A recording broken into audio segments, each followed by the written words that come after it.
Hello and welcome to the Retro Hour podcast, episode number 107, your weekly dose of retro gaming and technology news with me, Dan Wood. And me, Ravi Abbott. Now, we've been doing this podcast every week for over 2 years now, which kind of still blows my mind a little bit. But, I do meet people now and then, and like I mentioned, I do a podcast to them. And the one thing they always ask is like, well, what's your show about then? And I kind of summarise it that this podcast is all about the history of video games. Yeah, that's what I think. The history and invention and creation of video games. Yeah? And charting the story as well, because you think, mainstream kind of gaming has been going now for about 40 years? Well, yeah, 40 years. And I like to say that actually we're the backstage of video gaming because, you see a lot of the stuff out there in public and we try and tell the stories from behind the scenes. Yeah. And a lot of it was, because I know obviously in this day and age we've got stuff like Twitter and Facebook, you're a bit more connected with the people that were behind these games and the stories, but back then, when you were a kid, you'd read about it in magazines and stuff, but... there'd be these heroes on the front cover. Yeah. You'd just see these names like Rob Hubbard and you'd just be, oh my God, they were like rock stars, weren't they? Yeah. You thought in your mind you had about as much chance as talking to Rob Hubbard as you did Madonna or someone. It's like, no chance at all. But now, because we've been doing this show, we're getting to talk to all our heroes week in, week out. And it's funny you mentioned Rob Hubbard because we were hanging out with him last weekend. Oh, yeah. And, we did fail to record stuff at the beginning, but now we're actually capturing these things quite well. So we're going to bring you an amazing talk today. It's with Rob Hubbard, David Wise and Graeme Norgate. Now, we recorded this at the All Your Bass Festival in Nottingham, which was, it was on last weekend, first of its kind as well. And this was an entire weekend, 2 days, dedicated to video game music. Oh, it's amazing. All the signatures on my computer, I managed to get 10 more. It's just completely ran the amount of people that were there. Yeah. Just famous stars. Oh, my God. And we went along on the Saturday morning. David Wise was doing a live performance of the Donkey Kong Country soundtrack, which was great, sitting there watching him play that live.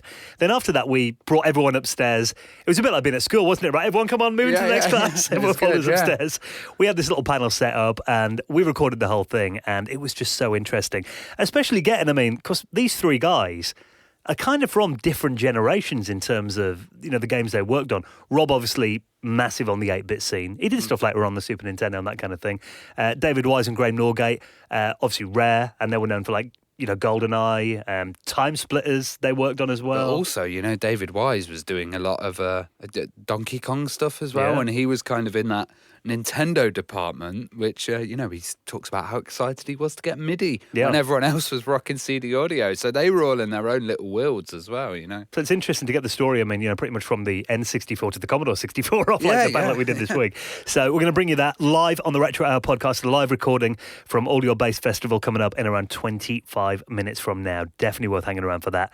Now, we've got to give a shout to our good friend Adam Spring, who he does a podcast called Remotely Interested. And his podcast, we talk about stuff we cover. He covers way more things than we do. Oh, yeah. If you want to get deep, then Adam's podcast, he has guys that do laser scanning. He has architects on there. He's had some guys from AutoCAD on there. Yeah. But he's also got some guys that we really like as well, which is Kim Justice he had on there. Yeah. And he's just got AVGN, Angry Video Game Nerd. So James Rolfe is on the current episode, and because we'd love to get James on our show, and I'm sure it will happen one day, but he said he's been working on getting James on his show for 2 years. Oh yeah, and James is amazing because he's done a Cinemassacre as well, which is a kind of celebration of films and the background of films as well. It's not just video games he's interested in. And I think, that is one of the big appeals for me of his channel. I love the James and Mike Mondays they do, the sit down, just play games. AVGN, that was kind of, anyone that watches YouTube into retro gaming. Best video I liked, sorry to interrupt, but the best video I liked was when he went to Back to the Future locations and then showed them and then showed the film. That was cool. But I think, anyone that watches retro gamers on YouTube, we all started with AVGN. Yeah. He's always the first one that we all watched. But then, like you said, I love his videos about movies and stuff, and the monster movies he does from the 50s, and a really interesting guy. And there was a bit of controversy last year when he did that, I won't be watching the new female Ghostbusters film. Yeah. He was even in the papers and all that, people calling him misogynistic and all that. Unless you watch the video, then you understand his reasoning. Yeah. But he's a major Ghostbusters fanboy. That was as am I. I always have been. So I did go and see the film. Wish I never did in the end, if I'm honest. But AVGN, what a legend. And if you want to check out this interview, Adam's podcast is really worth a listen. Yeah. And we're very good friends with Adam. So do check that out. It's called Remotely Interested, and we'll put a link in this week's show notes at theretrohour.com. If you're having a bit of a surf around our website today, I mean, there is a little button that you might spot in the corner of the website that is completely optional to click on, but we'd appreciate it if you did. Yeah, you can always, donate, and we accept donations in kind of every currency because you could put it into PayPal, but also on the Ethereum network and Bitcoin. Yeah, so if you're into cryptocurrencies, we do them. Or, like you said, I mean, there is a PayPal button on there. You put in like your local, you can put euros, dollars, anything in there really, can't you? And it converts it. Anything. Yeah, so if you like to make a donation in the show, as much or as little as you like, anything will qualify your place in the Hall of Fame, and obviously all goes back into the running of the Retro Hour podcast. And let's just keep doing the show every week, because it takes a lot of time. We have a lot of costs doing the show. You know, it's going to be like, this is Retro Hour episode 999. But only if the donations keep us going that long. So if you want to make a donation, all you got to do is click onto our website, theretrohour.com. This week, finding their place in the Hall of Fame. Thank you for your donation, Matthew Martin, Adrian Olone, Bart Pellens, and Jonathan Kay, who all made donations this week. You can do the same and find your place in the Hall of Fame. We'll give you mention in the future episode of the Retro Hour podcast. Head on to our website, theretrohour.com. Right then, should we do some news stories? Yeah, totally. Now, you know that I'm a big fan of the Nintendo Switch. Oh, yeah, definitely. This is why I put this story in here. I'd be honest with you, I think the Nintendo Switch is up there my favourite consoles ever. And I play it more than anything else at the moment. Just because it's a system I can take. I went to Bet last week in London, took my Nintendo Switch there, playing it on the train on the way down, been able to play like proper games. Yeah. Anyway, you go in the hotel room on the night, it was awesome. But apparently there is some big Nintendo Switch news this week. Yeah, so it's really hard to jailbreak or have any kind of non-Nintendo software running on there. Yeah. A group called Team Executor, who are the bad boys, they basically have done the previous emulators on the 3DS. Yeah. And on the Wii U hacks as well. Did they hack the Wii U? Yes. Okay, so right. Which was a good hack, to be fair. Well, there was a good one, and then the update killed it. Now, what they've said is they've got a future-proof hack. So this means anything that Nintendo put out will not remove this... This modification they've done then. So this is for the Nintendo Switch? Yes, and it's not going to be affected by an update. So this Switch then opens up options for you to have stuff on the Switch. And they're saying there's a new emulator that's going to come out. And it's from Yuzu. And Yuzu was a previous emulator. Yeah, I've heard of that. What was that for? That was for the 3DS. Oh, okay, yeah. So, I mean, with this, they do say this kind of modification will probably open the door to mass market piracy, allow you to run copy games and stuff on there, which, some people, I'm sure, will take advantage of. I'm looking at this, and, I know you hacked your Wii U. Yeah. I'm a bit torn on this. I think morally, there is a bit of a difference between hacking a system that's kind of been abandoned and dead, like the Wii U. Yeah, and the new one. Yeah, or one that's kind of ascending still. It's really strange as well, because I know they say this emulator will do everything you need it to do. So it'll probably play all the old stuff and the new stuff. But I find it really weird that people are making emulators for modern consoles. So there's Switch emulators coming out on the PC. Yeah. Well, they did that with the Wii U as well, didn't they? Yeah. It's really odd, that is. Yeah, it's strange. I find there's cool features, though. So, like, there's the PlayStation 2 emulator. Yeah. And that actually adds anti-aliasing, adds extra effects that weren't available on the original games to them, and upgrades them. So, they look a lot better, actually. God of War can look HD, you know, and See, I think with the Switch hack, I'm kind of in two minds about it, because I love the system and I don't want all the games to suddenly get pirated and all the third-party developers leave it. Yeah. That would be the worst-case scenario. On the flip side, I would love to have a little portable system that runs all the ROMs and all the old classics. I just love to watch videos on it or YouTube, even if people have different applications. So there was one for the Wii U, which was kind of a drawing program. And I just used that. I didn't have my drawing program on the Nintendo one, so I just used the cracked version. So it all depends what you want to use it for. But I think it's kind of positive news for homebrewers and modders. Maybe, and pirates as well, probably. But I think it's pretty amazing that they've hacked the Switch already, because the Xbox One still hasn't been cracked. Yeah. I think there is like a jailbreak doing the rounds that's kind of very flaky for the PS4. The fact the Switch hasn't been out a year yet and they've already hacked it. Yeah, and the fact that, you're going to be able to get all the old emulators is just going to be amazing. Well, what would be kind of shocking is if they they're saying this is going to be out in the spring. Because I know Nintendo, from the rumours I've seen, are working on the Virtual Console to let you play SNES and NES games on it. If this beats into market, at the same time. If this beats into market, then that's taking Nintendo's face, isn't it? But, you know, it's like Jurassic Park, isn't it? Life will find a way. It's like the will. Now, a classic game that we'd all like to see, because can you believe it's actually been the 20th anniversary of Resident Evil 2. I absolutely love that game. You know, it's one of the titles for my PlayStation. PS1 classic. Oh, scared the hell out of me, but it was just so good. Those dogs, you know, when they come to you, Well, I mean, you think the original Resident Evil games, they were the franchise that really set off survival horror games. Totally, and it was all the little atmosphere. So, like, you know, the scene changes between it.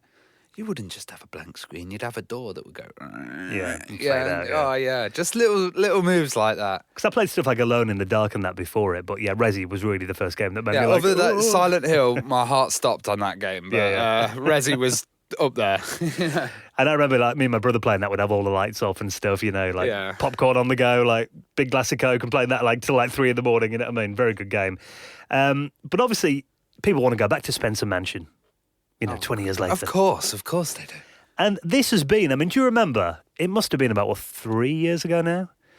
They announced they were actually doing an HD kind of update of Resident Evil 2. Capcom announced To be honest, I thought it had already been done and released and we'd missed it, you know, because that was ages ago, wasn't it? Well, they've done like kind of the updated packs and stuff, haven't they, with like improved graphics and all that. But there has been, you know, apparently they were working on a project to do a full remake of Resident Evil 2. They got about 70% of the way through, and apparently the production team thought it's not working, so they scrapped it. Oh, wow. Okay, wow. So that's the thing. It really is something the fans have been dying for, and it's like the fact that now it's the 20th anniversary, it would be a really good time for that game to come out.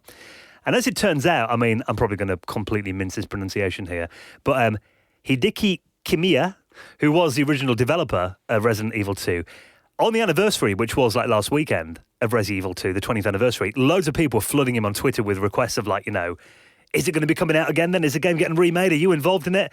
Turns out he's not involved in it at all, but he said he's heard that his friend is directing a Resident Evil 2 remake. Let's trust him and wait for new information. It's a kind of confirmation that it is going on still. It's still going on, yeah, and it sounds like he's got a bit of passion behind the project as well, you know, being the original dude. He wants to, you know, see it happen. Yeah, well, he said happen well. He said he went drinking with the guy who's remaking it last year and told him, do it the way you want. So he's kind of handed over the bat and said, look, you know, I'll trust you to do this. Yeah. But there are rumours that we are going to see that this year. So Oh, exciting stuff. Halloween, it could be a good time to release that, definitely, wouldn't it? Yeah. When you love to play that on Halloween night. Over the glow of your pumpkin. Now, there was a movie that I saw recently. Got to give a big shout to Stephen Fletcher here. The Commodore Story. Ah, yes, I've still not seen it yet because I missed the bloody train and I was running at the train station and it was going chug, chug, chug, just going off. And it wasn't steam, but it's diesel in Nottingham because they're cheap. In your mind. So this, I had to see this in London. It was actually the day after my birthday, back in December. Samantha came with me. And we'd had a night before, must admit, probably got in about 4 o'clock in the morning. Yeah. Went to Ronnie Scott's Jazz Bar in Soho. Nice, yeah. Very nice, sitting there with, like, you know, drinking cocktails till about 4 in the morning. And then next day, we went slightly hungover, I've got to admit, to watch The Commodore Story. And it was at a place called the Genesis Theatre. Yeah. It's There's a irony. Preview, yeah. And there was a massive turnout. We packed the cinema out. Loads of Commodore and Amiga fans all there watching this film. And I've got to say, I mean, I love a lot of the Commodore movies that have come out over the last couple of years. Obviously, we had Viva Amiga. That was really good. We had Bedrooms to Billions, the Amiga years. Again, another great movie. But this one... The Commodore Wars as well. There was that one as well, yeah. Well, this one, I mean, was really... It was Steve's kind of personal story. He wanted to get the story behind the people, not necessarily the machines. And he went to visit, like, Leonard Tramiel, Jack Tramiel's son, and got some stories that I'd never heard before, you know, about Jack's personal life and how growing up affected him and just what it was like to be, like, the son of a guy who invented one of the biggest computer companies in the world. And it's about 2 hours long, and they get some great stories in there. You know, Bill Hurd's in there, who's always hilarious. Yeah. Dave Haney telling his story, you know, in his back garden, sitting there, like, just reminiscing and stuff. So it's a great film. And now I've seen, there is some news about this. I think it's going to be on Netflix, I've seen. Oh, really? Yeah, so I saw someone talking about that the other day. Oh, nice. Because I've noticed that they've got a kind of pledge on the Kickstarter to get the film. Yeah. And it's really reasonable. It's £10 per copy of the movie. or you can get a digital ebook version as well. They have extra stuff like Commodore cassette T-shirts. They have these little Commodore playing cards as well. And, it's all different scales of pledging. But I think £10 is a really good price. So that's to own it? Yeah, for a digital download, yeah. Yeah, or, I'm looking here at the end of this article, so it has been confirmed. It is going to be on Netflix, Amazon Video and iTunes on February 23rd. Oh, wow, that's great that it's going to be on Netflix. We're going to be on Netflix, Dan. Yeah, God, yeah, I'm in that film, aren't I? So, yeah. Forget about that. Yeah. There you go. I have to get my little page made on IMDb this afternoon, then, won't I? So it's definitely worthwhile watching. Even, my missus sat through it and she cares nothing about computers or Commodore. She's probably, she, out of everyone, she probably wants to hear the least of it. She's heard it all her life. So. Especially the stuff she was saying, like I said, from Leonard and all that at the beginning. Yeah. So it is a movie that I think you can introduce anyone to the subject to, and they'll enjoy it just from watching the people behind the passionate project. Totally. So it's definitely worth a watch, and we'll put the link to it in this week's show notes at theretrohour.com. If you're looking for good stuff to watch as well, now tell us about this GoldenEye mockumentary. Oh, this looks so funny. So, they had the King of Kong, which was the Donkey Kong. Well, they're making a fake one, which is going to be the British equivalent, which is called Going for GoldenEye, like going for gold. Yeah. Right, okay. And it's basically a fictional mockumentary, which is about the world's GoldenEye 007 champions, like in their heyday, when GoldenEye was the top game.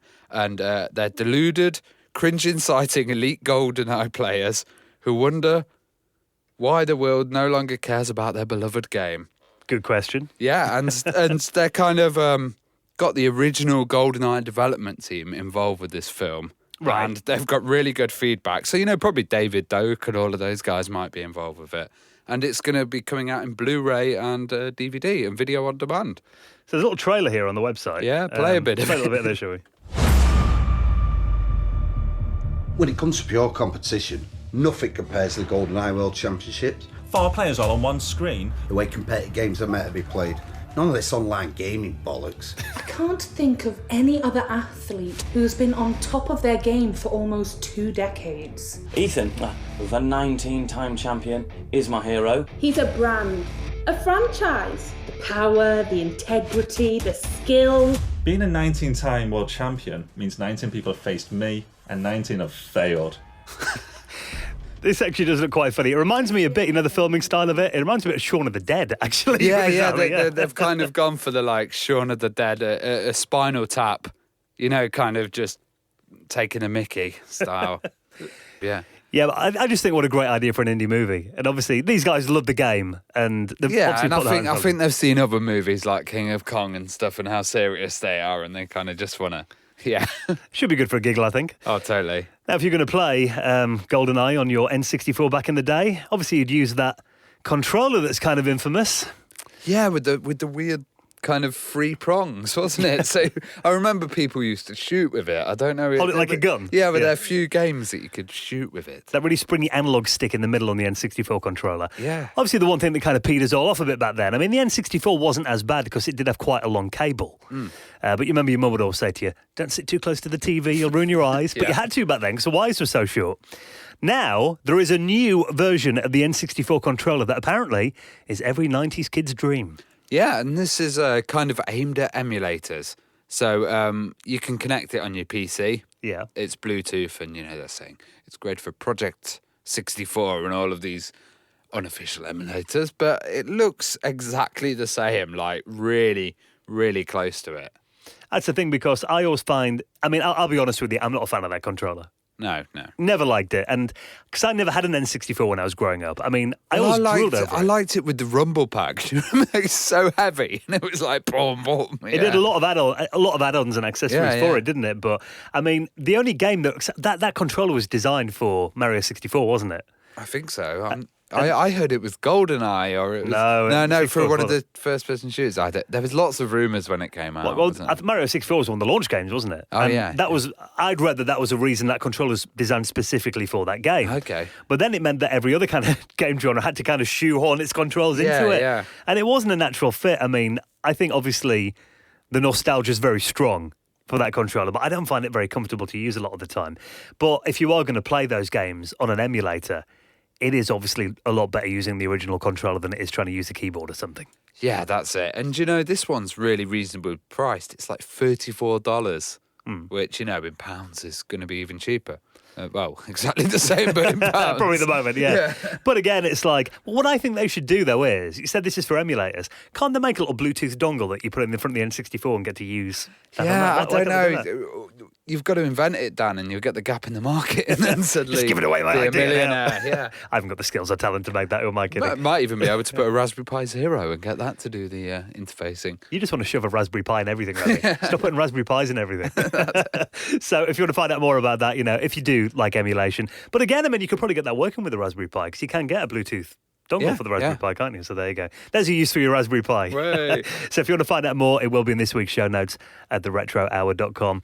Right, guys, thank you for checking out episode number 107 of the Retro Hour podcast. Don't forget, Play Expo Blackpool is coming up very soon. You can book your tickets if you haven't already. You know, we've got some amazing panels we're going to be doing over the weekend. There'll be retro gaming, trading markets there as well. Free-to-play arcades. You know. Hundreds of free-to-play arcades. And, of course, you know, we'll be at the bar all night as well. Blackpool drinks. I mean, what you save in kind of, you know, the cheap ticket prices this time of year in the hotels, the bar as well is like about that price. I mean, and you know, right, I might do a little video show report for the people who aren't there, who have missed out. We can always, I think we should start doing that. Little show reports. I'm sure I did do one like last year. Yeah, in Manchester or something, but I mean, you're just going to make people jealous who can't make it then, really. Oh no, it's just more reason to come next time. Well, actually, I think there'll be a lot of video reports this time, considering we've got 5 of the biggest British YouTubers there, you know what I mean?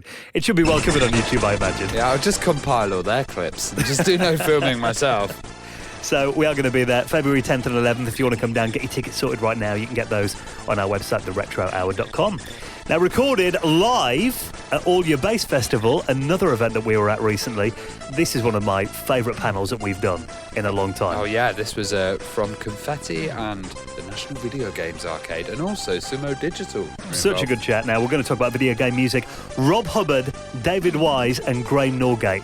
If you're going to talk about video game music, I think these are the right guys for the job. Totally.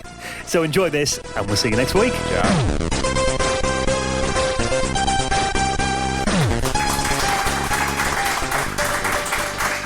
I'm sure you two gentlemen need no introduction, but I will let you do that. Introduce yourself, please, and tell us what you're famous for. Okay, I'm Graeme Norgate, and I expect I'm famous for GoldenEye. I'm Rob Hubbard. I did a lot of stuff in the 80s on C64, and then I did a lot of stuff on Sega Genesis and PC, a few Amiga things, a PlayStation 3DO. Quite a varied bunch of systems there. Yeah. And David Wise is going to join us. He's just packing up his stuff at the moment. Yeah, it should be up in a bit. So it's always quite good to find out, you know, everyone kind of remembers the first system they got and where they got started. So, Graeme, where did it all start for you? What was the first system you got, and what kind of stuff were you doing on that machine when you first got it? And why did you get a computer? Well, the first system I actually got was the Atari VCS, the 2600.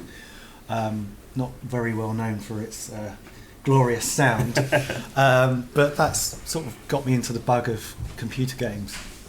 And then really it was this chap here that got me into the path I was doing. I think it was, pretty sure the first piece of music I heard was Monty on the Run, and I thought, how can a computer do that? That was incredible. And from then it was like, well, I like playing computer games and I really like music on the computer, so that was my then goal from about 12. That's what I'm going to do. And I don't know what I'd be doing if I hadn't heard that tune all those years ago. Not really. I bear not think about it. So Rob changed your life, really? Yes, he did. I'm quite nervous to be sat next to the guy, actually. So which system did you get first then to start composing music on then? When did that start for you? So didn't get very far on the Commodore because you had to know machine code really to get anything decent out of it, and I couldn't wrap my head around that. So it was the Amiga 500 and a piece of software called Soundtracker. It's a little 4-channel sample-based tracking program, and I just spent the sort of 16, 17, 18 just learning how to write music on that. None of those will ever see the light of day, hopefully. But that was my first sort of the first thing that enabled me to make music, and it snowballed from there. And what about you, Rob? What was the question? Yeah, where did it start? What was the first machine you composed on? Well, the first machine that I actually had was a C64. There wasn't any machine before that. So that was really the first machine that I had. It was a choice between a Memotech or... Actually, no, that's not true. I did have a machine before that because there was the ZX80. Yeah. With the one with the little touch things. That chiclet keyboard thing. Yeah. And there was a bit of a black market thing with those things where, you know, people would just, you know, do you want one for like, you know, 50 pence or something, you know? So I actually did have one of those ZX80, but the keyboard never worked, did it? No, you had to really bash down on the keys. Yeah, you had to really bash down on the keys to get anything, and of course the thing never really worked properly, did it? And not a famous machine for music, really, was it? No. So I had that for about maybe half a second before it went in the bin. And then there was things like the Memotech and a few other weird machines that I was considering.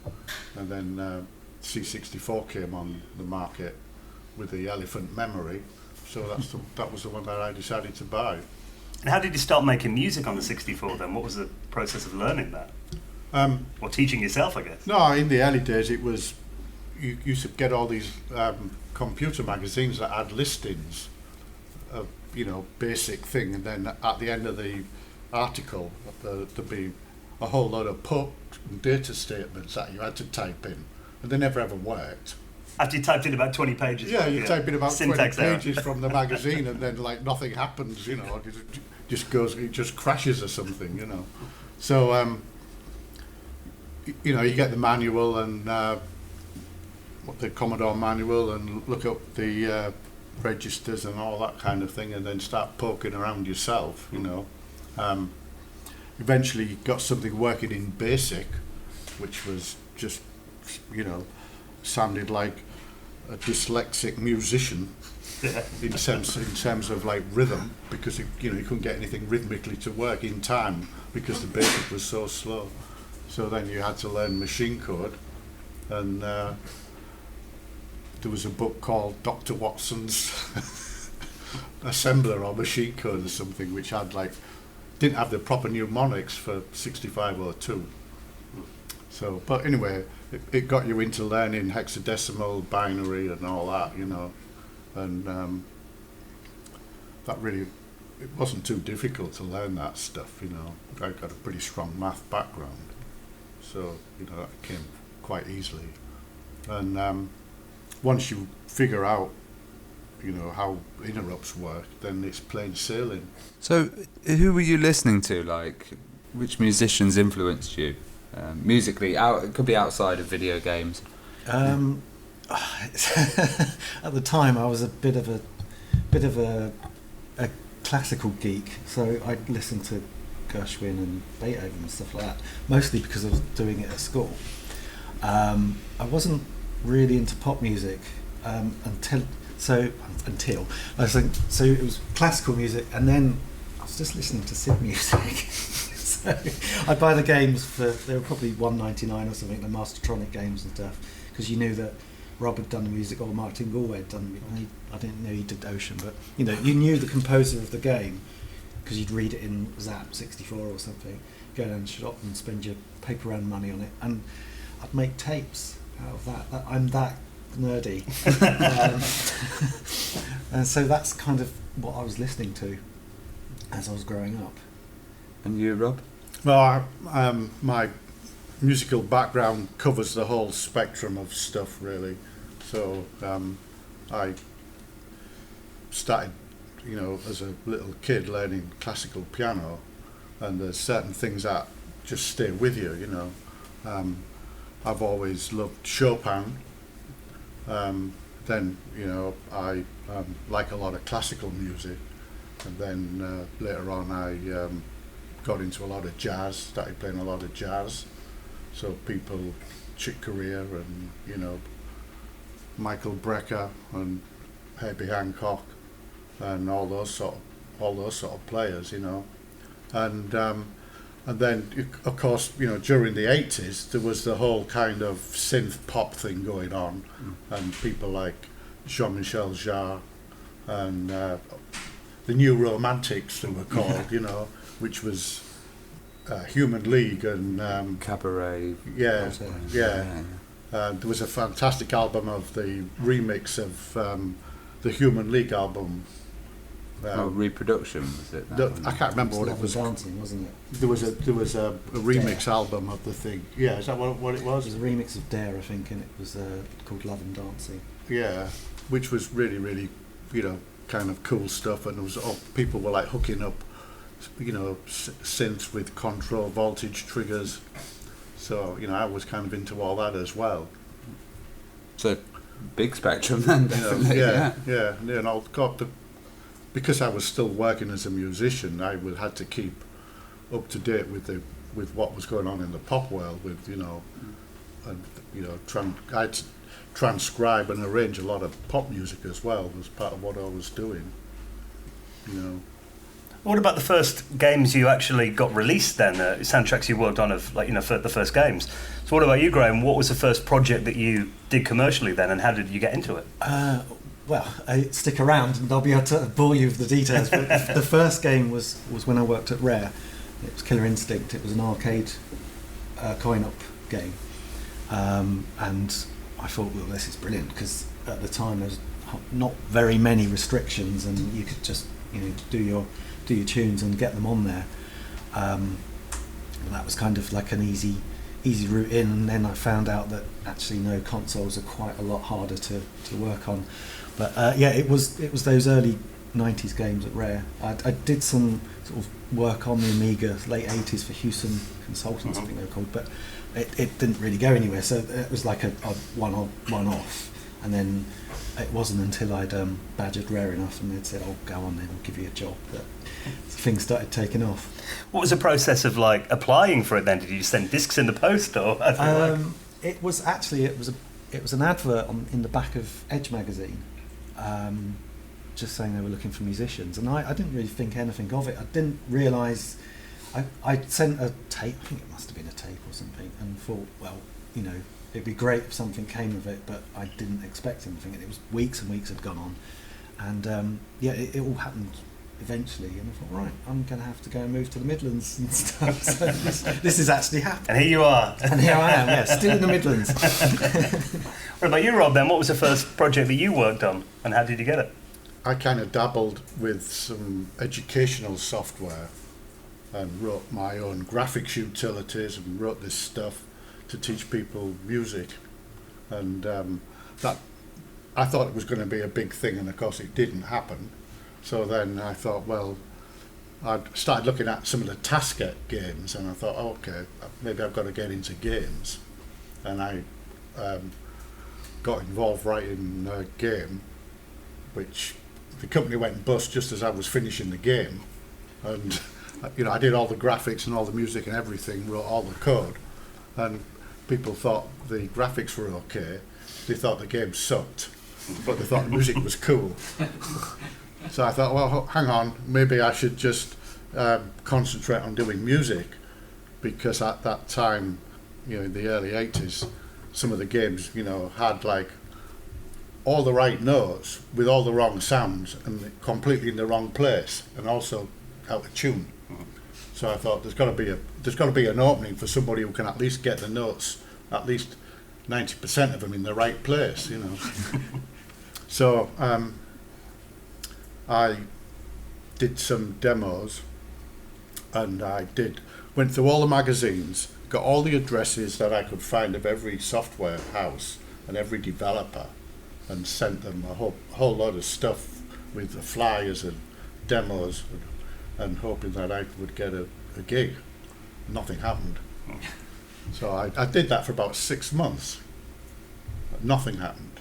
And then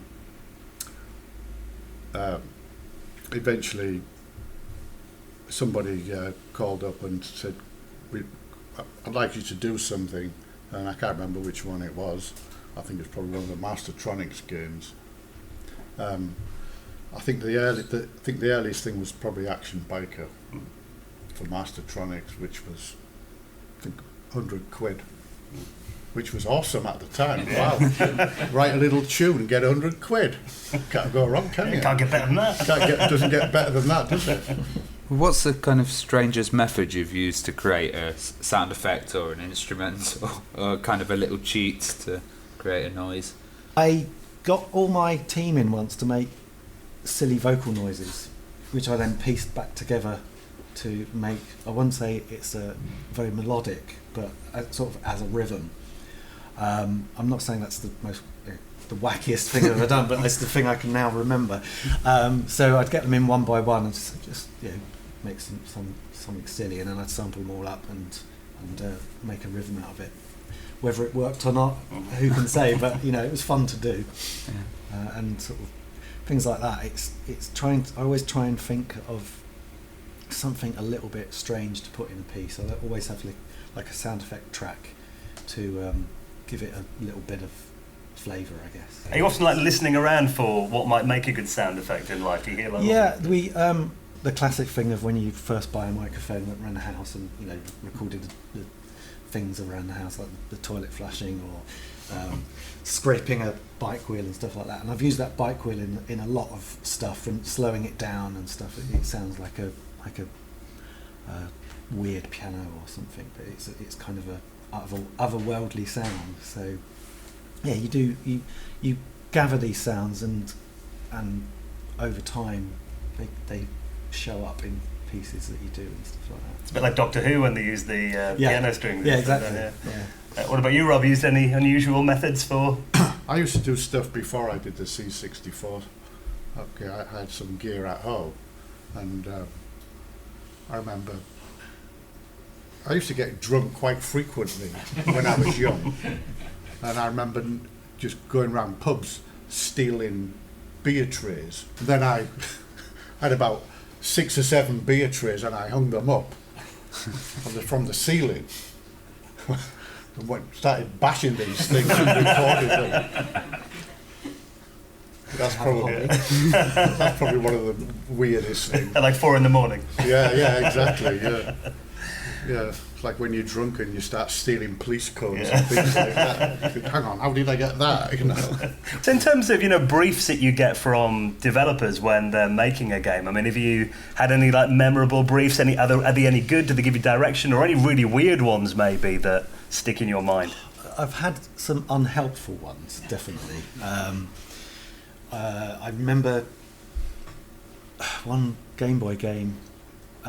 I asked the programmer, I said, well, what do you have in mind? He's like, good music. I'm like, right, okay, that's helpful. And I like Pink Floyd. I'm thinking, it's the Game Boy, come on. So yeah, those are always helpful. Or I remember, it wasn't actually me, but a friend of mine was doing a fire level in Donkey Kong. So, it's a Donkey Kong game. You can picture the scene, and the designer said, so it was like a lava level. So he said, I know, I've got one. Brought tape in. It was Prodigy's Firestarter. Like, yeah, that's really suitable. Yeah. We'll go with that. So yeah, you get a lot of those sort of things. Usually, it's always the younger designers. It's always their favourite music. So can we put some punk and two-tone in? It's like, probably not. It's a baseball game, that kind of thing. So you just have to smile politely and then try and think of a brief yourself. Usually. What about you, Rob? Any impossible missions that you've done, or any briefs that were a bit out there? Yeah, loads actually. The thing that I'm talking about later on is Arcade Classics.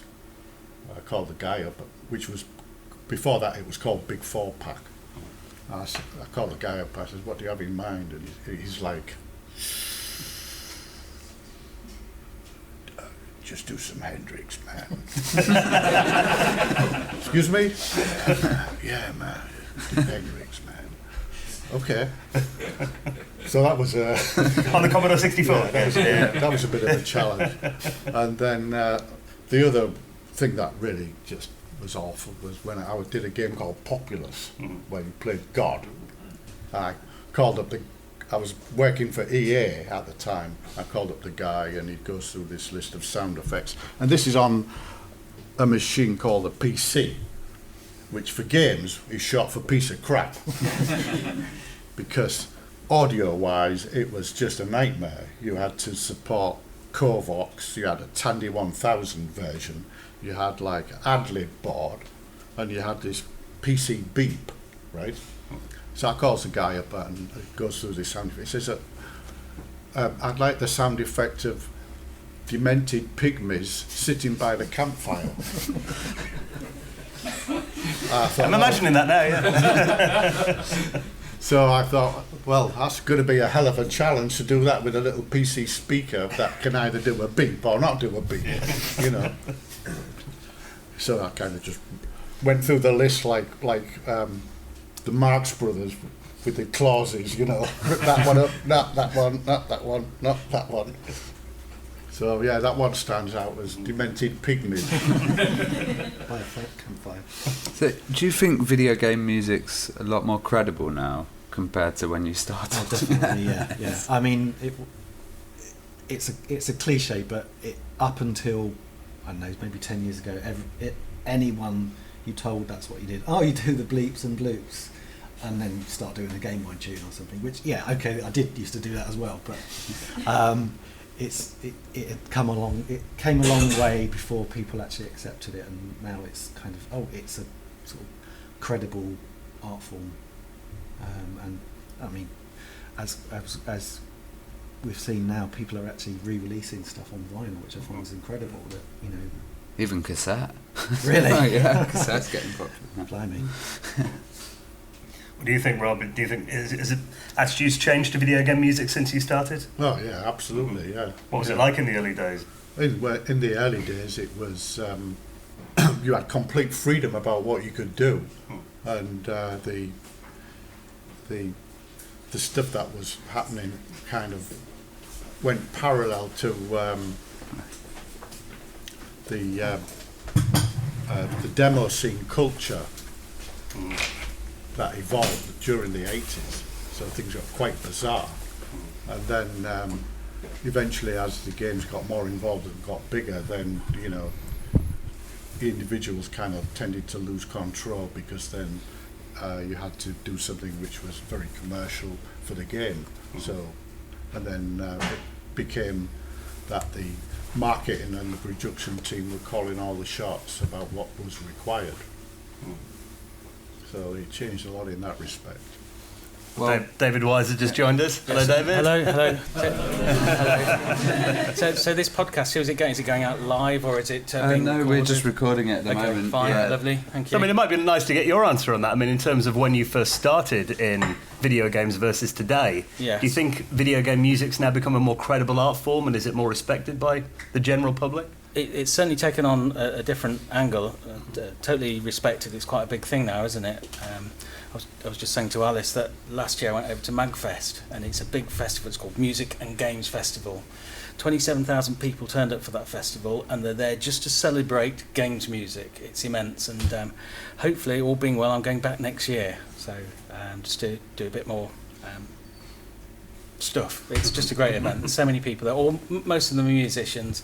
They'll just be jamming in the hallways, in the different stages, and at night they've got this huge concert hall which holds about 4,000 people, and the bands there, they'll play video game music through until about 2 or 3 in the morning at really loud volume, and people go mental for it. It's fantastic. So yes, it's definitely got a life of its own.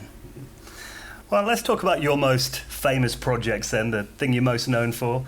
What do you say it is, Graeme, and how did the story of that project start, and how did you approach the music of it? Well, I'd like to say Time Splitters, but I have to say GoldenEye, because that's the one that people have heard of. And the story of that was, it was originally going to be a Super Nintendo game, but our team leader, Martin Hollis, said that he didn't want to do it on the Super Nintendo. He thought that by the time we actually got it finished, it'd be ready for the next platform, which was the N64.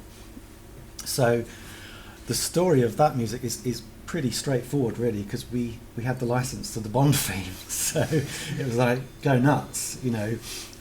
It was such. I mean, that theme's got such a wealth of different parts that you can pick and choose for each piece of music we wrote for the game. That was. I wouldn't say it was easy, because we still had to squeeze it into the console, and you know, memory was always. It still is tight even today, because as the memory increases, the stuff you want to do expands as well. You always want to do more than you've got the capabilities of. But yeah, having that as a project to work on was just fantastic. I mean, it's in hindsight, it's easy to say, oh, we always knew it was going to be popular and knew it was going to do well, but really and truthfully, we didn't. We were so close to it, having worked on it for a couple of years, that we didn't have a clue when it came out if it was going to be any good at all, you know, or if people would like it. But luckily, they did. I mean, the N64 was quite an interesting system for the time, because most other platforms had moved to CD audio then, but that was still cartridge based. So I guess that was a limitation, was it? Oh, absolutely. Well, it was, but in other ways, it gave you some freedom as well, because you could do quite a lot with MIDI. You could, an example would be the Super Mario World on the SNES. When you get onto Yoshi and another channel comes into the tune, you've got that sort of woodblock sound. So you could do all that kind of thing with the N64. But yes, it would have been nice to have CD quality as well, but that was not to be. Yeah, if I could just interject, on the N64, for us working at Rare, to have MIDI was a big jump, because before that we typed it in, so MIDI was a big thing. That gave us a lot of freedom. So we were still jumping up and down about actually having MIDI and being able to play the parts in, let alone CD audio, which was the next step. Everybody else was using it, but we were quite happy we got MIDI. Yeah. What about you, Rob? What would you say is the game you're most known for then, and how did you approach making that audio? The game that I'm most known for, I don't know. That's up to other people to say. Really, it's not up to me to say. Really, is it? Let's talk about maybe International Karate. Now, it's obviously one that's often mentioned, isn't it? Oh. Yeah, well, and that was like 15 minutes long on the Commodore 64. The guys specifically asked for that. Merry Christmas, Mr. Lawrence. So can you do something like that? Like, okay. So I kind of used a bit of the feel of that, and then I expanded it, you know, and took it through various transformations. And 2005, I did an orchestral suite based on International Karate, where I developed all the themes and orchestrated the whole thing to get that played in Leipzig. I mean, I guess that was actually quite a long soundtrack. Maybe it wasn't quite 15 minutes, but I remember a lot of games at the time on the C64 that had maybe a minute of music that would just loop. Yeah. But was that kind of something you had in mind, that it would have to be longer to keep close attention? Yeah, because I always thought that, you know, if you just do a minute, it's going to just drive people nuts, you know. Parents are going to be throwing the computer and the kids out the window, you know. So it was right from the early days. I thought, you know, I can't just write like an A section, a B section, repeat A section twice, and that'll do. You have to write A section, B, C, D section to make it interesting and make it like at least, you know, 6 or 7 minutes before it loops, so that it, you know, you've got a fighting chance that it doesn't drive people nuts. That was the way I always thought about it. That's why some of these things ended up getting to be, you know, 12 and 13 minutes long. You know. That's an achievement in 64K. I mean, how much kilobytes of memory did you normally have to work with? Because I don't have any source code, because that's another long story. I reverse engineered a couple of SID files. I reverse engineered Sanction. The whole lot of that is like 3,500 bytes. Wow. Code and everything, you know. Crazy, isn't it? Crazy, you know. But I mean, I had projects where, like, there was a machine called Amstrad. What was it called? CPC. Yeah. Where I think I had like 2,000 bytes for everything, you know. So that's another Marx Brothers thing. Here's a routine. Whoop, rip that out. Get rid of that. You know. I think a pixel on the screen takes more memory than that today. Yeah. Oh yeah. What about you, David? The game you're most known for and the kind of story behind it? Let me see. Probably the Donkey Kong Country series, I'd say. And the story behind it was, well, we lived, not lived, we did there sometimes. Rare was next to Twycross Zoo, and there were lots of monkeys there. That's not the real story. But, Nintendo had invested heavily into Rare, and mainly due to the fact that we got this 3D rendering graphics going. So instead of looking like 2D sprites, it now looked like 3D sprites, and compared to everything else at the time, it looked quite magical, really. It looks as though you could almost take them out of the screen by comparison. And Nintendo invested lots of money into us, and we were going to do a game, and they decided that the fighting game and also one featuring monkeys were going to be the two games that we were working on. So Killer Instinct and Donkey Kong Country series.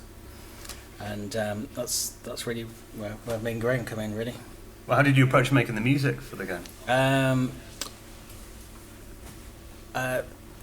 I was quite nerdish about it, really. So if you want to nerd out, we'd only got 64K, which 64K is tiny. Most small sounds are megabytes long these days. 64K, I can't stress how tiny 64K is. It's minuscule. So to actually get something like Killer Instinct or the DKC soundtrack on 64K of memory is quite a technical effort. And what I did, I borrowed the system from, it's called a Korg wave station. It uses lots of single cycle waveforms, and they go through. So if you want a filter sweep, you sample the keyboard at various different cutoff frequencies, just have a single cycle, and if you sweep them, suddenly you've got filter sweep on the SNES, and it's not supposed to be possible.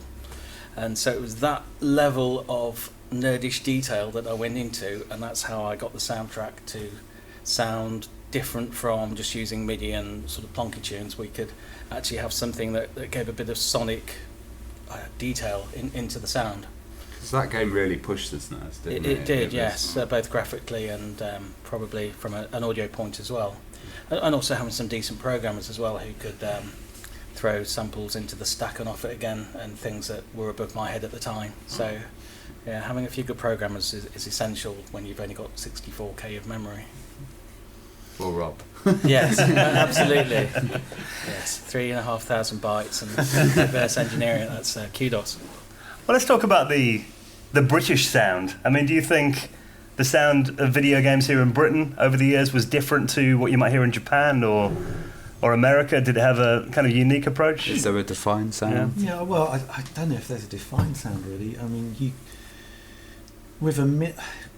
you can spot a Japanese soundtrack. I mean, it's those Final Fantasy scores and stuff. You hear them and you know them.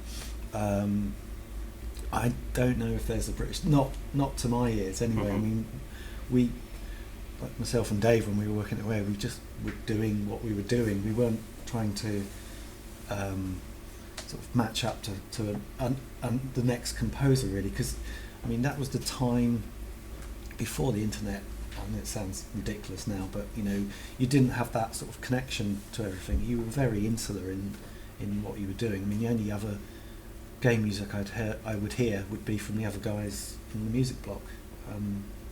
You might get snippets when you went to the testing block and played some of the game and stuff, but yeah, not to my.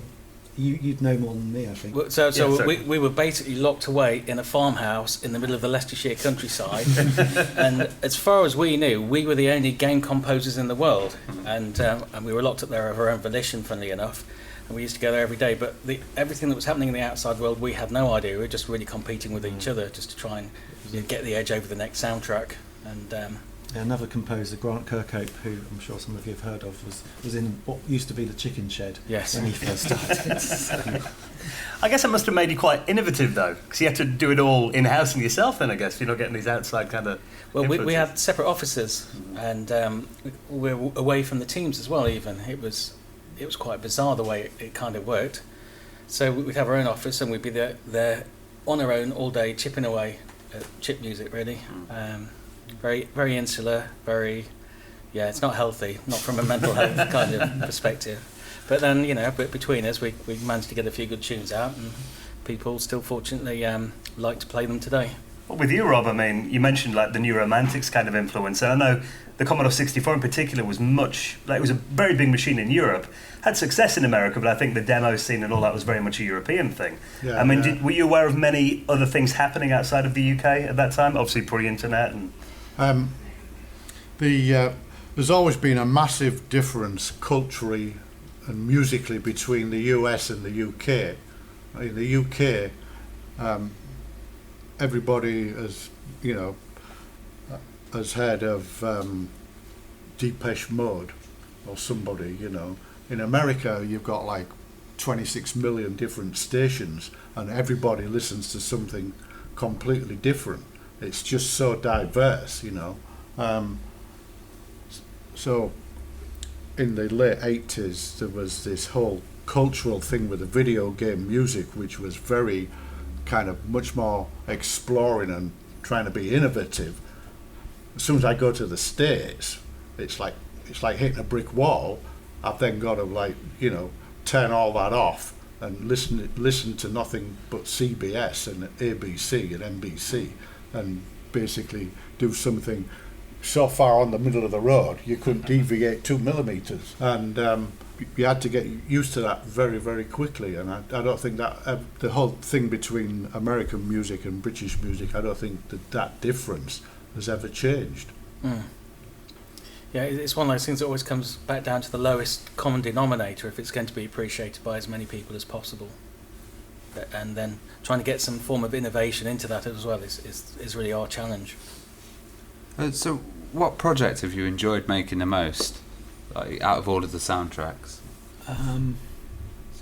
It's going to be Time Splitters, because the Rain, I don't know if anyone's aware of it, it's a first person shooter, but it's based in lots of different time zones and in space and jungles, all that kind of stuff. It was a local game as well, wasn't it? It was a local game for local people, which is just why we're not still making them. It's made in Nottingham at Free Radical. So there I could just go nuts because no tune was the same, which is kind of what I enjoy. Got very low boredom thresholds and attention problems, so being able to write music for an Aztec jungle one week and then you're in space in Mars the next week was fantastic. And it was also we didn't really at that point have any publishers leaning on you.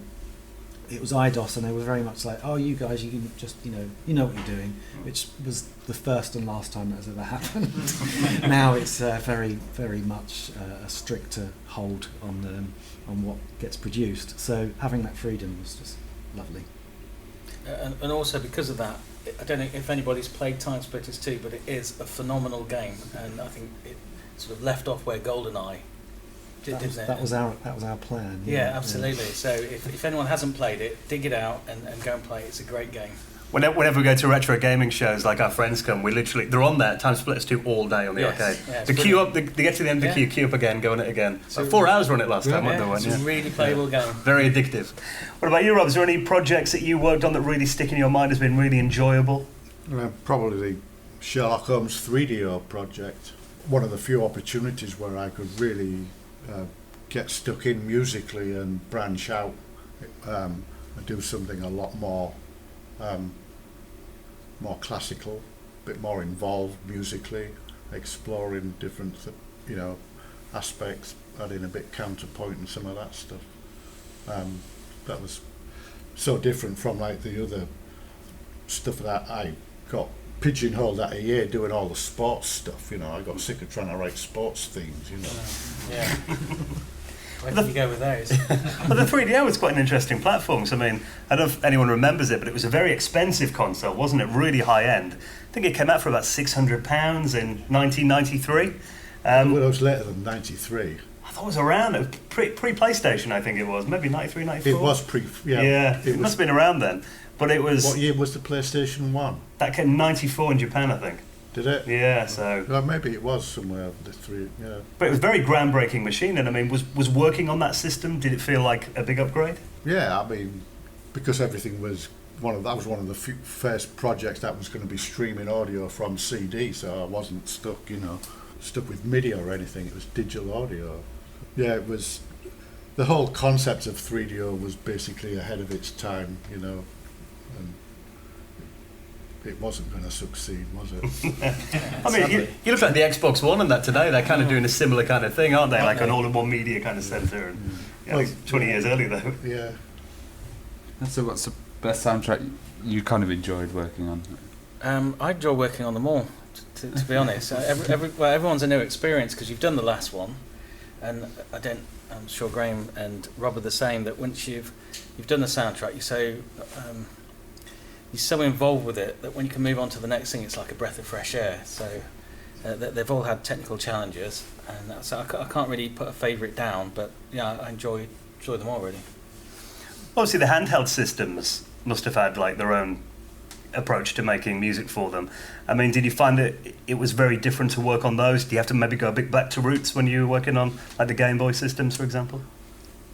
Game Boy, yeah, definitely. I mean, mobile nowadays, we're a bit luckier because we have a lot more memory and stuff like that. But I did work on a Game Boy Advance game, which sonically wasn't that advanced. That was again squeezing little sounds into no space, and it was a lot of work for quite little payoff, really. I don't mean financially. I just mean like, you spend all day on it and you listen back to it. And still sounds bad. It's like, there's nothing you can do with a 10 kilohertz sample to make it sound any better sometimes. But yeah, it's all about approaching the music from a different aspect. If you know you've got those limitations, then you can write for that system and try and get the best out of it. It's when you're having to squeeze something that shouldn't fit into it that you come up with the problems, because you're not writing for its strengths then. Again, I'll be talking about that in about half an hour. Did you find the same with it? Oh, definitely. And again, the Game Boy Advance, it really should have been called the Game Boy Backward. It was a physical unit like that. I think it had one little tiny speaker on it, which meant it had no high end and it had no bass end. You only had mid-range, and everything was fighting for the mid-range. So you had to choose the sounds that you used very, very carefully. And it was only 8-bit, so it was definitely a step backwards from the Super NES. And there was no compression on it. It was an 8-bit sample, very noisy. So not only did you have no bass and no treble, you had a lot of noise as well in there. And as Graeme rightly said, there was very little reward for the amount of work that you had to put in. But, that was the system, and, you just got on with it and made the best of it. Do you do much handheld work systems? Nothing. I guess it must have been a bit like, though, the methods that you probably would have used on the Commodore 64, I guess, would have been kind of 8-bit samples or 8-bit kind of sound chips and stuff, I guess. It would have been very much back to roots, which for the mid-90s must have been like you going back in time 10 years. Yeah, a little bit. I enjoyed the Game Boy stuff, actually, because that was very much like writing for a chip. And you knew people would play, when people play a game, I'm talking the original Game Boy, when you play that, a Game Boy sounds like a Game Boy. So if you can do some tricks and stuff, you feel a bit good about yourself. But with the Advance, it was it was trying to do too much with too little processing power and too little memory. How much polyphony did you have on that? I can't even remember. I think we did. I think we had 8 channels or something.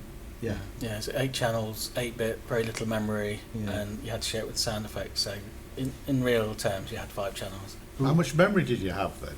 Peanuts, really. Just if you got 8-bit samples, like no compression and 8 channels. I just remember it being very small. It would have been probably 256k or something stupid like that. It was better than the Super NES for sample data. Yeah. But it just sounded a lot worse. Although you had more data to play with, the fact that you couldn't compress it meant you needed a lot more memory.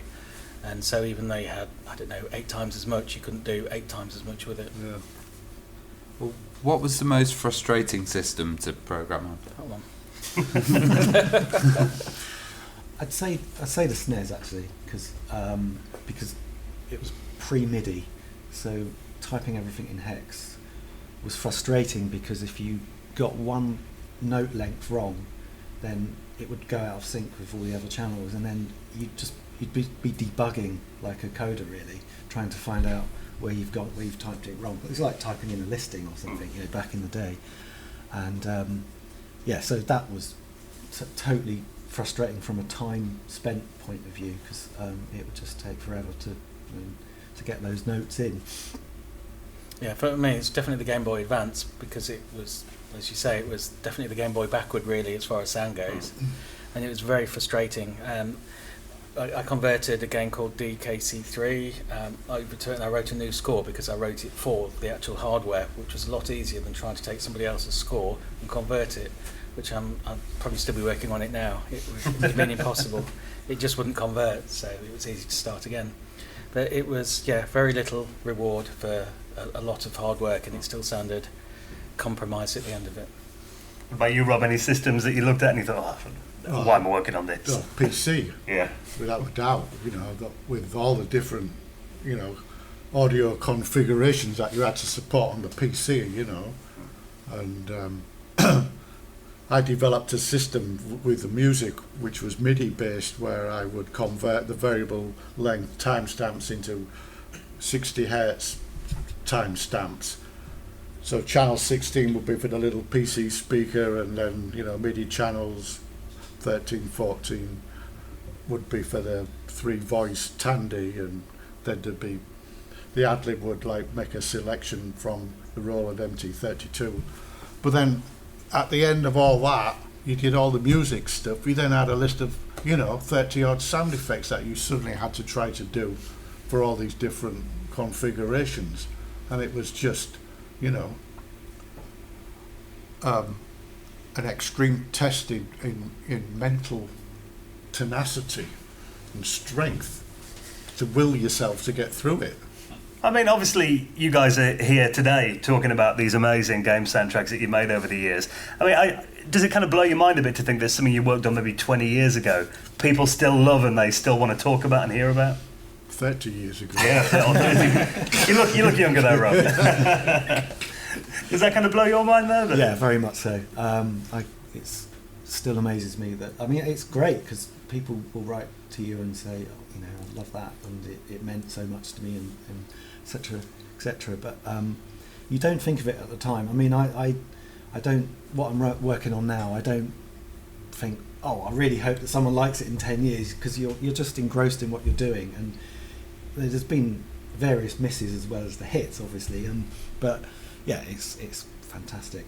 It sort of, I can prove to my parents that it was a real job after all. What about you? I thought when I started my talk, I was just showing a part of the Tokyo Philharmonic playing some of the DKC2 soundtrack that was originally composed 23 years ago or more. And it's nice that last year they put a concert together, all these different things, Final Fantasy, Donkey Kong. And it's just fantastic to see a huge orchestra. Somebody's taken the time to do an arrangement of your music, put it on. It sounds fantastic, and it's still got life 20 plus years later. It's very humbling, very good to see, and I'm very thankful it makes a great promo video as well. So, I think with you, Robin, there's stuff like Project Hubbard. You kind of imagine that you'd be doing that 30 years after you first made those songs. Oh, well, to be honest, when I first started, I actually thought that the whole thing was going to be just a little fad, like fashion. Or video games. Yeah. I actually thought that these £1.99 games, the whole thing would be a fad, and I thought, enjoy it while you can. It's going to last maybe a year, and then these things are going to be in the bin. The C64s will be in the bin, and that'll be the end of it, and something else would have taken over. I had no idea that, 30 years down the line, that people would still be remembering a lot of this stuff, and that, look on YouTube, Commando's got like 500,000 hits, for God's sake, 250 comments or something, it's insane. And I get people saying, if it wasn't for you, I wouldn't have done this, and it's kind of like very humbling and very flattering, and kind of like, makes you think a retrospective way that it sort of validates all the effort that I put into this stuff back then, you know. Yeah. What was the question? I think you answered it perfectly there, and I think it is testament to, you know, the hard work that you guys put in and the talent that you've had that people do remember all these years later. And just to add to that, I first met Rob last year in Norway, and one of the nice things is that people invite you to all sorts of different places throughout the world to celebrate video game music, which I'm really thankful about. Norway's lovely, and then I got to go to Magfest and lots of other places. And Magfest is in America, isn't it? That's right. That's Washington DC, and then later on in the year I went down to Mexico. I went over to Ireland and lots of other places. So it's very nice to be invited, and I like travelling. I like seeing the world. So who knew that what we were doing 25 years ago was going to open up opportunities later on? But life's like that. It's you never know what's around the corner or what's going to come up later on. So I'm very thankful for, as Rob said, for putting all the effort in and the hard work, and I'm pleased people still enjoy it. And we're pleased that you guys come and join us to talk about it as well. It's been good fun. Yeah. Please go and have a round of applause.